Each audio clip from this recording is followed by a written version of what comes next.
Assalamu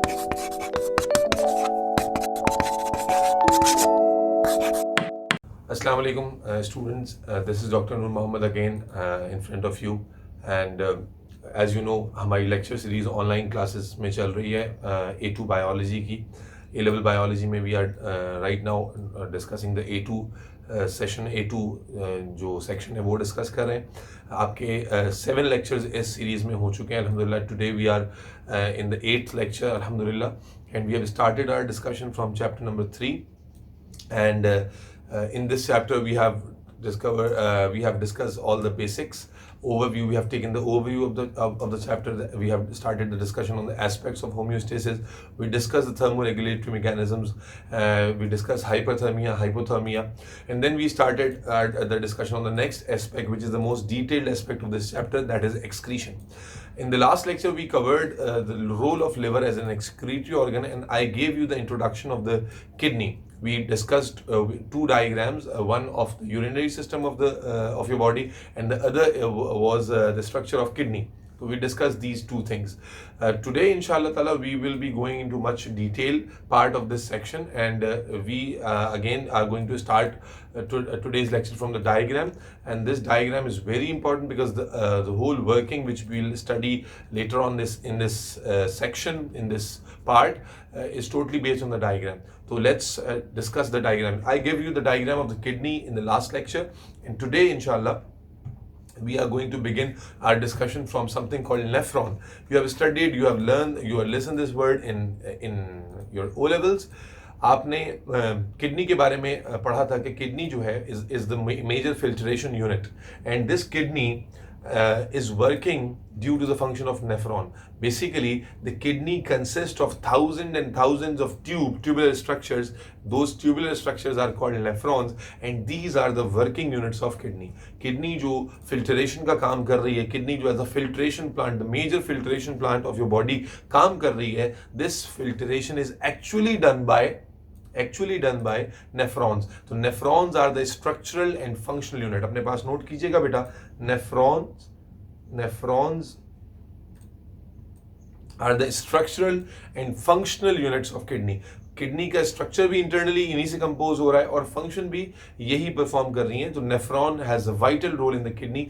basically it is the unit जो कि function perform करता है. तो आज हम अपनी डिस्कशन को स्टार्ट करने से पहले नेफ्रॉन का स्ट्रक्चर देखेंगे. ऑल्दो कि नेफ्रॉन का स्ट्रक्चर काफी कॉम्प्लिकेटेड होता है, मैं आपके सामने जो डायग्राम बनाऊंगा वो काफी सिंप्लीफाइड वर्जन है. Then I will show you my notes जिसके अंदर आपको वो डायग्राम जो है एक और पैटर्न में नजर आएगी. तो let's quickly draw the nephron now. Nephron को ड्रॉ करते हैं मेरे बच्चे, ठीक है. नेफ्रॉन की डायग्राम को ड्रॉ करते हैं. ओ लेवल्स में शायद आपने ड्रॉ किया हो और नहीं किया तो अभी हम देखेंगे इसको. नेफ्रॉन को ड्रॉ करें. Just quickly look at here. मेरे साथ ही ड्रॉ कर लें, बेहतर है.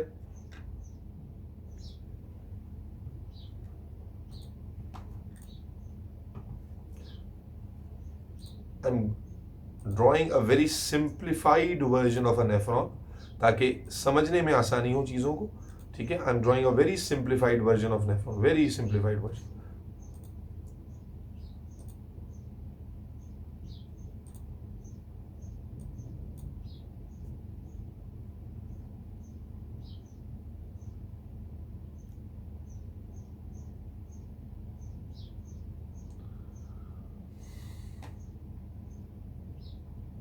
आप मेरे साथ ड्रॉ कर रहे हैं, उम्मीद है बेटा मुझे. शाबाश, ठीक है. यहाँ थोड़ी सी करेक्शन कर देता हूँ.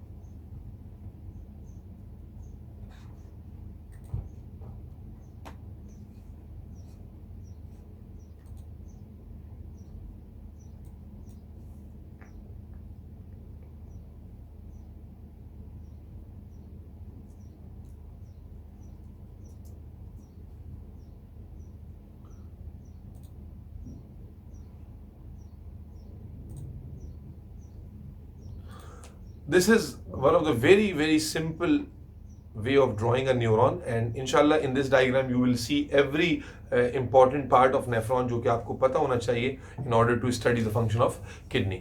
तो आपने अपने साथ नेफ्रॉन ड्रॉ कर लेना है. नेफ्रॉन में सबसे पहला पार्ट, अब लेबलिंग शुरू करते हैं बेटा। नेफ्रॉन में जो सबसे पहला पार्ट आप देख रहे हैं, it is a capsular part, it is a C shape part. आपको देखिए ये शेप नजर आ रही, सी शेप पार्ट है एंड और कैप्सुलर पार्ट है बेटा। This part of nephron is called Bowman's capsule. Bowman's capsule, Bowman's capsule, शाबाश। This part is called Bowman's capsule, ठीक है। फिर आपको नजर आ रहा है कि इस सी शेप पार्ट में यहां पर सेंटर में कैविटी मौजूद है एंड इस कैविटी को बेटा we called as glomerulus. Glomerulus, देखो this is C shape part which we are calling Bowman's capsule, और ये जो कैविटी ये इनक्लोज कर रहा है, this cavity is called as glomerulus. अच्छा, अब अगर इनको एज अ कंबाइंड यूनिट बोले हम, मिसाल के तौर पे this Bowman capsule plus glomerulus, यानी ये पूरा जो स्ट्रक्चर है बोमन कैप्सूल प्लस ग्लोमेरुलस, तो ये बेटा कंबाइन करके बोला जाता है, मैं यहां साइड में लिख रहा हूं, Malpighian body. It means when I use this word Malpighian body, इसका मतलब है I am talking about glomerulus as well as the Bowman capsule, ठीक है जी। तो the first part of the nephron, the tubular part, it is a capsular part, it is C-shaped, it has C-shaped structure, and it is called Malpighian body, which is made up of the C, the tubular C, and we are calling that tubular C the Bowman capsule, and the glomerulus, which is the cavity enclosed or by the Bowman's capsule. Now you see that immediately the C-shaped part is joining to a high tubular structure जो कि convoluted है, folded structure है। अच्छा, I have drawn it in a very simple way. It is highly convoluted, highly folded होता है, ये tubes एक दूसरे पर highly folded होती हैं। I'll show you later on in my notes कि actually ये कितना ज़्यादा foldings इसमें होती हैं। But to simplify the diagram, I've drawn it in a very simple way. So this is the part जो कि आप tubular part देख रहे हैं and you are seeing that this part is highly folded, ठीक है जी। We are calling this part PCT, proximal convoluted tubule, proximal convoluted tubule, proximal convoluted tubule। आपको स्पेलिंग में मिस्टेक है तो I will show you in my notes. Then this proximal convoluted tubule, you can see that it is connected or it is continuing into a loop like part, U-shaped part, U-shaped एक loop बन रहा है बेटा। This loop is called as loop of, yes please, I hope you remember from your O-levels, this loop is called loop of Henle. This loop is called loop of Henle, and this loop consists of two limbs. This loop consists of two limbs. This is the descending limb beta, descending limb of loop of Henle, and this is ascending limb of loop of Henle. It sounds weird ना, descending limb of loop of Henle, ascending limb of loop of Henle। तो descending चूंकि नीचे आ रहा है और ascending ऊपर जा रहा है, ठीक है जी। तो let me repeat it again. First, this is the Malpighian body which consist of Bowman's capsule and glomerulus. Then it is connecting to a convoluted part, we are calling it proximal convoluted tubule or the PCT. Then it is continuing into a downward and then upward loop, and this loop is called loop of Henle, which consists of two parts, two limbs, downward limb and the upward or ascending limb, descending and the ascending limb. And then again you can see here the convoluted part again, but this convoluted part is called DCT, distal convoluted tubule, distal convoluted tubule. And then you can see that distal convoluted tubule is going and attaching with some duct like structure, and we call this duct collecting duct or collecting tube, collecting duct और collecting tube. तो these are some of the parts of nephron जो कि आपको पढ़ने हैं और detail में हमें इनकी फंक्शनिंग भी समझनी है। तो you have to remember these parts, ये आपको ड्रॉ करना, लेबल करना आने चाहिए। तो नेफ्रॉन का जो बेसिक स्ट्रक्चर है, it comprises of these parts, ठीक है बेटा। अच्छा, इसमें एक बड़ी चीज इंपॉर्टेंट चीज है कि नेफ्रॉन चूंकि किडनी में अरेंज होते हैं, किडनी जाहिर है kidney is made up of nephron, तो ये जो पार्ट है नेफ्रॉन का, ये अगर आपको रिमेंबर हो याद लास्ट क्लास का, तो मैंने आपको बताया था कि जो कॉर्टेक्स होता है वो आउटर पोर्शन होता है, मेड्यूला इनर पोर्शन होता है। तो ये जो ऊपर वाला पोर्शन है, this lies in cortex, this lies in cortex, जबकि जो नीचे वाला पोर्शन है which is loop of Henley mainly lies in medulla, this portion lies in medulla. मैं इसको डायग्राम की ओरिएंटेशन में समझाता हूं। फॉर एग्जांपल, ये हमारी किडनी है ना बेटा, तो नेफ्रॉन जो है मैं यहां शो करता हूं, कुछ इस तरह से होता है,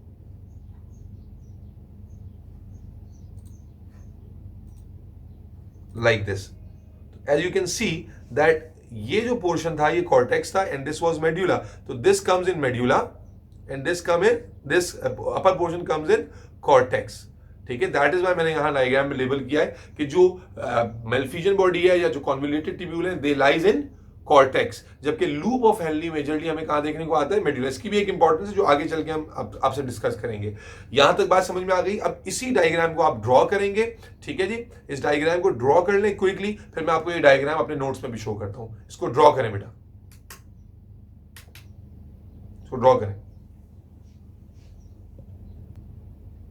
अच्छा बच्चों, तो आपने इसको ड्रॉ कर लिया है, ठीक है। अब मैं इस डायग्राम को आपको अपने नोट्स में भी दिखाता हूं ताकि आपको और बेटर आइडिया मिल जाए कि एग्जैक्टली देखें। ये आपके पास डायग्राम आ गई है।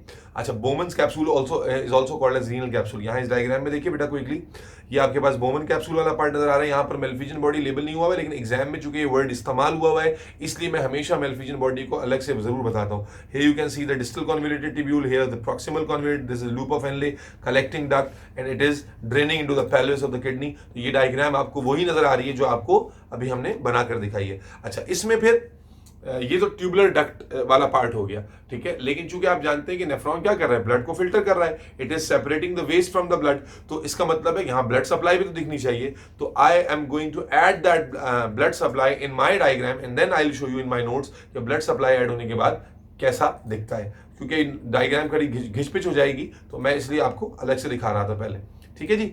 तो let's make the blood supply here. सबसे पहले बेटा highly branched capillary network within the glomerulus, and this is called glomerular capillaries. Glomerular capillaries, these are called glomerular capillaries, ठीक है बेटा। And these glomerular capillaries are receiving blood, which blood? The blood which is carrying waste, the blood which is carrying waste. These are receiving blood through an artery called efferent arteriole. Efferent arteriole. Efferent arteriole. It is a branch of renal artery. Efferent arteriole. Renal artery branch होती है arterioles में, and those branches are called efferent arterioles. Efferent arteriole क्योंकि आपने filter करना है ना blood को, तो efferent arteriole is carrying blood to the glomerular capillaries, ठीक है बेटा। And remember this blood contains waste, huh? And then the blood supply which is ejecting out from here, taking the blood without waste, or most of the waste is filtered in this case, and this is called efferent arteriole. Efferent arteriole.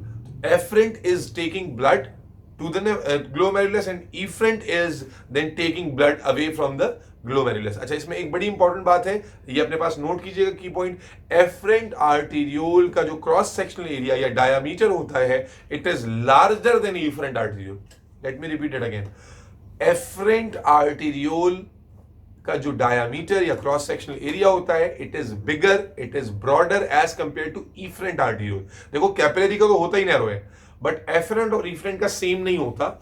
Efferent का जो area of cross section है वो बड़ा होता है, ज्यादा होता है as compare to efferent. Efferent arteriole narrower होती है, और इसकी भी इंपॉर्टेंस है जो हम फंक्शनिंग में डिस्कस करेंगे। तो ये आपके पास आ गया blood supply at the level of glomerulus. उसके अलावा मेरे बच्चे, लूप ऑफ हेनले जो है, लूप ऑफ हेनले की सराउंडिंग में भी जो हमारे पास ब्लड कैपिलरीज चल रही हैं, ठीक है। अभी मैं इसको यहां पर शो कर रहा हूं। लूप ऑफ हेनले की सराउंडिंग में भी बेटा ब्लड कैपिलरीज चल रही हैं, and we call this blood capillary, it is a major vessel, we call it vasa recta. Vasa recta. Vasa recta, ठीक है। the blood capillary or the blood supply surrounding the loop of Henle, we call it vasa recta. Vasa recta. Vasa recta, ठीक है। उसके बाद फिर इसी तरह से हमारे पास जो सप्लाई है सराउंडिंग द कॉन्वोल्यूटेड ट्यूब्यूल, वो सप्लाई यहां पर मैं बनाना नहीं चाह रहा हूं उसको क्योंकि बहुत घिचपिच हो जाएगी। यानी आप इमेजिन कर लें कि यहां भी सराउंडिंग में क्या है, ब्लड सप्लाई है, and those capillaries are called peritubular capillaries. Peritubular capillaries. Peritubular capillaries. These capillaries are called peritubular capillaries. ठीक है मेरे बच्चे, तो ये कुछ ब्लड सप्लाई, आई नो कि डायग्राम काफी घिचपिच हो गई है, but this is the blood supply that nephron receive. Number one, afferent arteriole, glomerular capillaries, efferent arteriole. Remember, afferent arteriole has bigger diameter, bigger area of cross section than efferent arteriole, because it is going to play a very important role when we discuss the functioning, how the filtration occurs.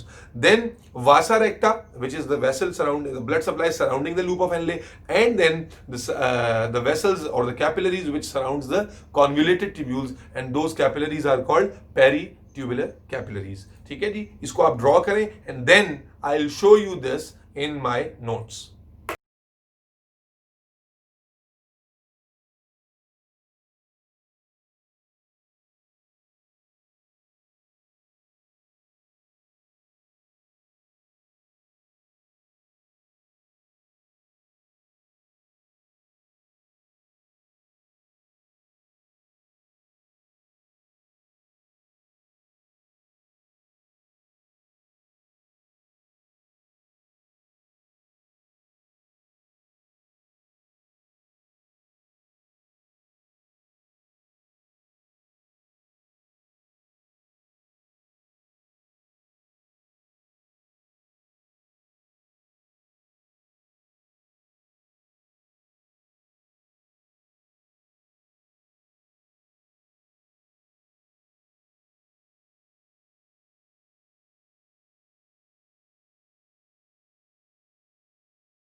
तो बेटा आप लोगों ने diagram draw कर लिया ये वाली। अब मैं आपको इस डायग्राम को क्लैरिफिकेशन के लिए अपने नोट्स में शो करता हूं, ताकि आपको और बेहतर अंदाजा हो जाए कि जो एक्चुअल स्ट्रक्चर है वो किस तरह से आता है।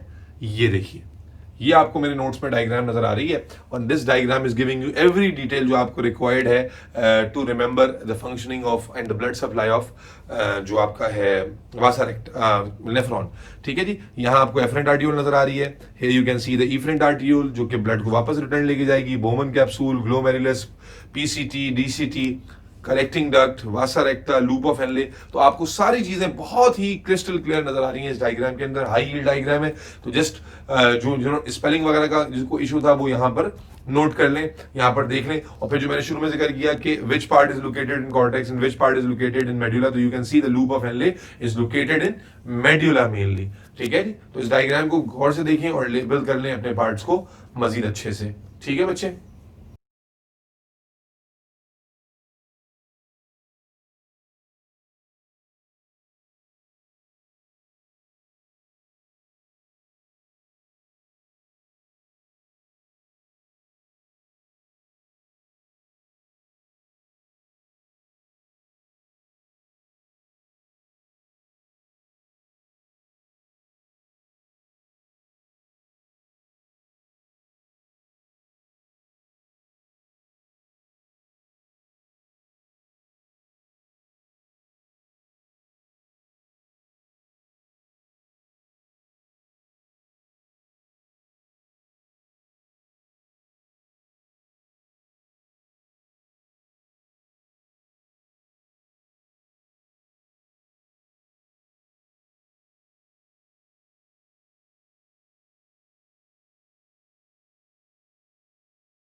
नोट्स में भी आपने डायग्राम देख लिया, आपने ड्रॉ भी कर ली। नेफ्रॉन का स्ट्रक्चर अब आपके सामने बिल्कुल वाजे है कि नेफ्रॉन किस तरह का होता है।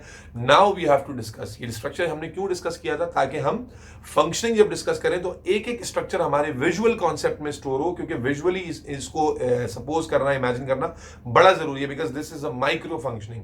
तो बेटा अगर हम किडनी की या नेफ्रॉन की फिल्ट्रेशन फंक्शन की बात करते हैं कि how exactly nephron is able to filter the blood and how exactly the waste are separated from the blood, तो ये फंक्शनिंग बड़ी ही क्रिटिकल है। अच्छा, इसमें बड़ा एक मैं आपको इंटरेस्टिंग फैक्ट शेयर करूं कि आपकी बॉडी में रफली 5 लीटर्स ऑफ ब्लड है, और जो किडनीज हैं, ये किडनीज के जो नेफ्रॉन्स हैं, ये per day 180 litres of blood 180 litres of blood filter करते हैं।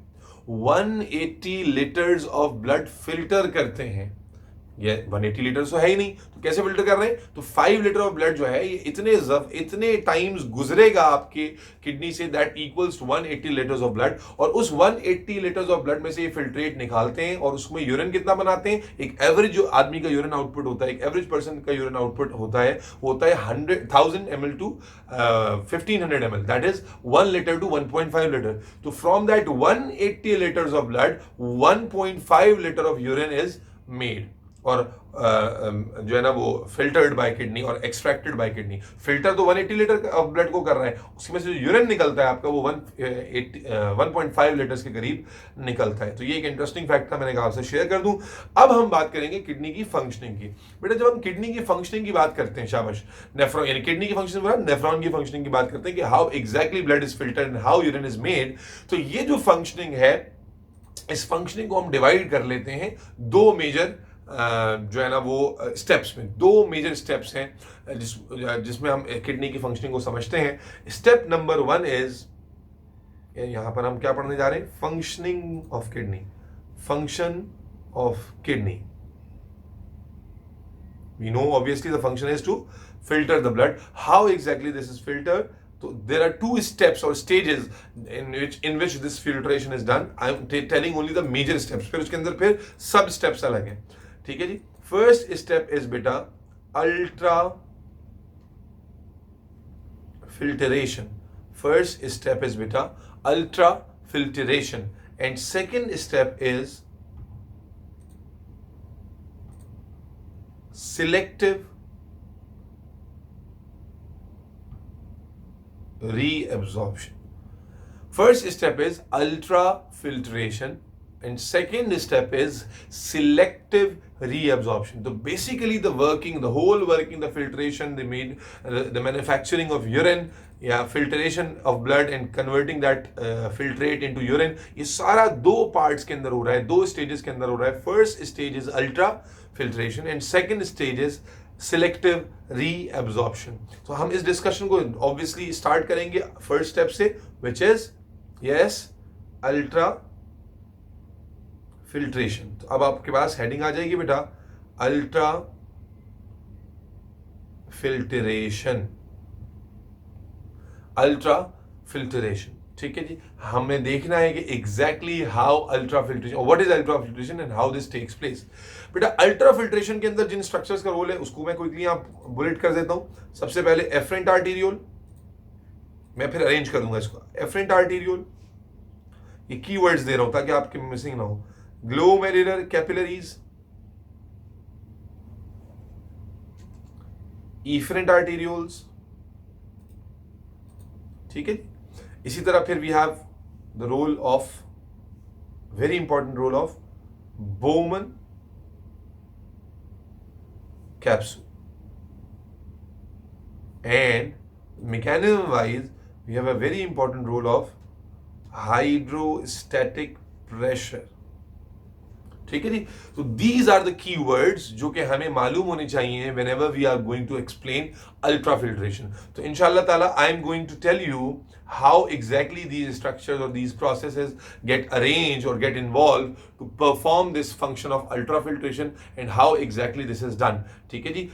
चूंकि ये टॉपिक काफी डिटेल्ड है, मैं इसको 2 पार्ट्स में स्प्लिट नहीं करना चाह रहा, ठीक है। तो इंशाल्लाह ताला इस डिस्कशन को हम स्टार्ट करेंगे एक साथ ही इन द नेक्स्ट लेक्चर, ताकि एक ही डिस्कशन में कवर हो जाए और इसमें ब्रेक लैग ना आए, क्योंकि फिर जाहिर है कि आप लोग रिवाइज अगर नहीं करेंगे तो वो डिसकंटिन्यू हो जाएगा। तो अल्ट्रा फिल्ट्रेशन ये वो पार्ट है जो हमने अभी स्टडी करना है कि एग्जैक्टली और ये स्ट्रक्चर हैं जो उसमें रोल प्ले करेंगे। तो मैं क्विकली समराइज कर देता हूं कि हमने डिस्कस क्या किया। We discuss the structure of nephron, we draw the diagram of the nephron, हमने उसकी स्ट्रक्चर्स लेबल किए, ब्लड सप्लाई लेबल की, एंड देन अब हमने सीखना है कि किस तरह से ये नेफ्रॉन वर्क करेगा in order to filter the blood, how the things will be filtered, और उसके बाद किस तरह से उसके जो फिल्ट्रेट है उसको यूरिन में कन्वर्ट किया जाएगा।